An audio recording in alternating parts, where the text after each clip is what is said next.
ये कहानी सिर्फ एक क्रिकेटर की नहीं, यह कहानी एक सपनों की है। एक 16 साल के लड़के की है जिसने बल्ला उठाया और पूरी दुनिया उसके सामने झुक गई।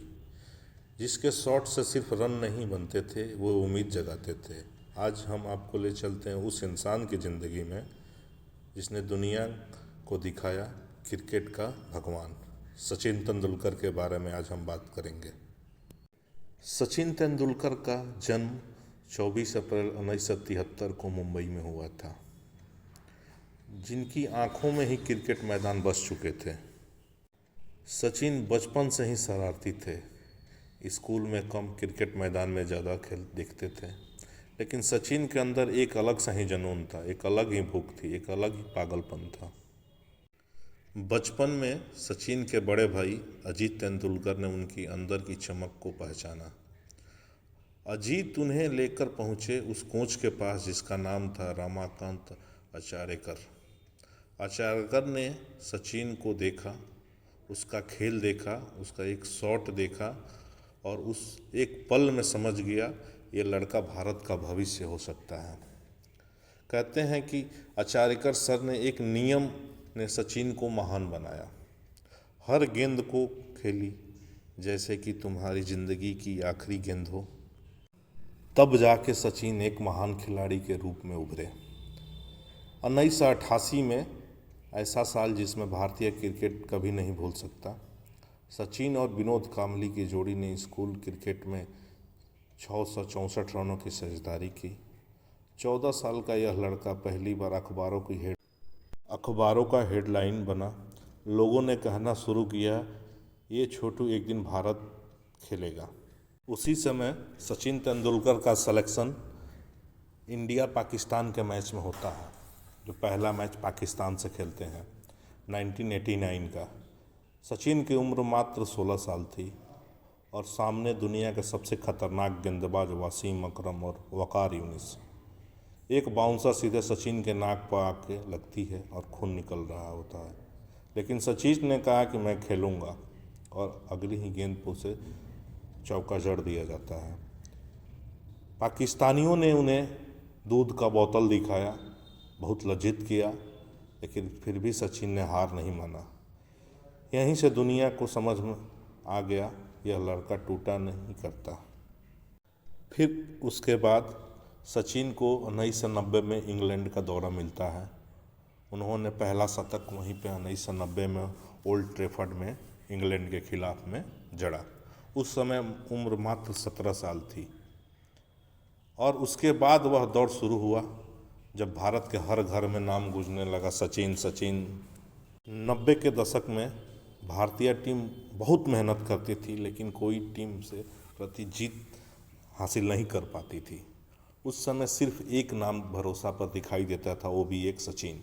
जब सचिन क्रीज पर होते थे तो टीवी की आवाज़ तेज हो जाती थी और जब आउट होते थे तो देश को जैसा सन्नाटा सा फैल जाता था। लोग कहते थे इंडिया जीतता नहीं था, इंडिया जब तक खेलता था तब तक सचिन क्रीज पे होते थे। उसके बाद धीरे धीरे सचिन ने अपना पकड़ बनाना मजबूत किया और भारतीय टीम के लिए एक मजबूत फर्स्ट डाउन के लिए खेले। धीरे धीरे खेलते गए।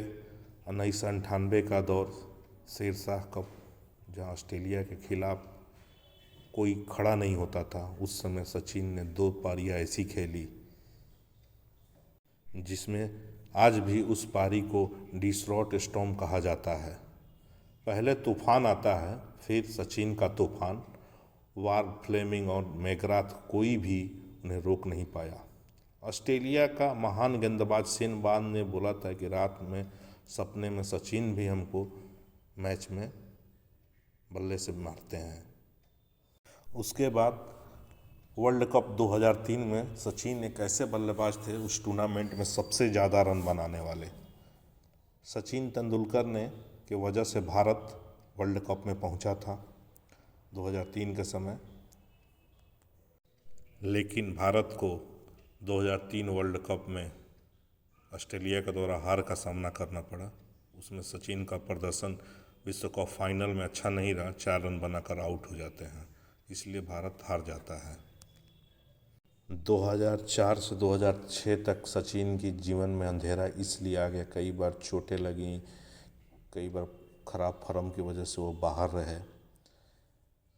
बात आती है 2010 की, जब दुनिया में सबसे पहले डबल सेंचुरी बनाने के लिए, तो वो वही सचिन के नाम है। पहली बार 24 फरवरी 2010 को ग्वालियर के मैदान में इतिहास रचे, 200 रन मार के। वनडे इंटरनेशनल के वो पहले खिलाड़ी बने जिन्होंने 200 रन का स्कोर किया। उसके बाद बात आती है 2011 वर्ल्ड कप की, जिसमें सचिन का अहम योगदान रहा। 22 साल बाद इंतज़ार ख़त्म हुआ। 2011 में वर्ल्ड कप भारत जीता। उसके बाद सचिन का सपना था कि हम वर्ल्ड कप जीतें। उसके बाद पूरे भारत में गूंजने लगा सचिन सचिन सचिन। जब भारत जीता तो पूरी टीम ने सचिन को कंधे पर उठा के पूरे ग्राउंड घुमाया।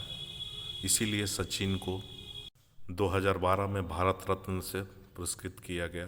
क्रिकेट के भगवान के भी नाम से उन्हें दिया गया।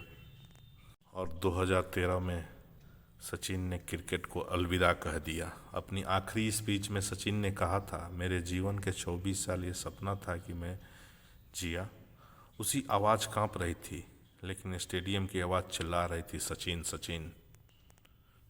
सचिन तेंदुलकर ने अपने कैरियर में जो हासिल किया वो सिर्फ आंकड़े नहीं थी, यहाँ से 100 अंतर्राष्ट्रीय शतक, जिसमें से 51 वनडे शतक था, 49 टेस्ट शतक था, 34,000 से ज़्यादा अंतर्राष्ट्रीय रन बनाए, 6 वर्ल्ड कप खेले, जिसमें से 1 वर्ल्ड कप भारत जीता, जिसमें से 2 वर्ल्ड कप में वो फाइनल तक पहुँचे और हार गए। पहले वनडे दोहरा शतक बनाने वाले खिलाड़ी भी बने सचिन। 2013 में वानखेड़ स्टेडियम से 200वां जब टेस्ट खेल रहे थे, उनका भावुक पल विदाई का था। वो उनका लास्ट मैच था जो दक्षिण अफ्रीका के खिलाफ हो रहा था। उन्होंने भारत रत्न पुरस्कार से भी उन्हें सम्मानित किया गया था, अर्जुन अवार्ड से भी सम्मानित किया गया था। सचिन तेंदुलकर को सिर्फ एक खिलाड़ी ही नहीं बल्कि एक युग थे। उन्होंने आज भी क्रिकेट का भगवान कहा जाता है, मास्टर ब्लास्टर कहा जाता है। बहुत सारे क्रिकेटरों को उन्होंने अनुभव से अपने सीख दिया और आज एक महान खिलाड़ी के रूप में हैं। हम अक्सर पूछते हैं, क्या सचिन जैसा कोई आएगा दोबारा? शायद आने वाले 100 साल में तो नहीं, क्योंकि सचिन तेंदुलकर एक खिलाड़ी नहीं, एक युग है, एक ऐसी दास्तां जो हमेशा कही जाएगी कि हर क्रिकेट के दिल में, हमारे दिल में है सचिन तेंदुलकर। सचिन तेंदुलकर एक ऐसे खिलाड़ी थे जो कभी पलट के जवाब नहीं देते थे। उनको कितनी गालियाँ सुननी पड़ी विदेशी क्रिकेटरों के द्वारा, लेकिन आज तक सचिन तेंदुलकर कभी किसी को पलट के जवाब नहीं देते थे। इसीलिए उन्हें मास्टर ब्लास्टर या क्रिकेट का भगवान कहा जाता है। थैंक यू, धन्यवाद। अगर वीडियो अच्छा लगे तो शेयर सब्सक्राइब जरूर कीजिए।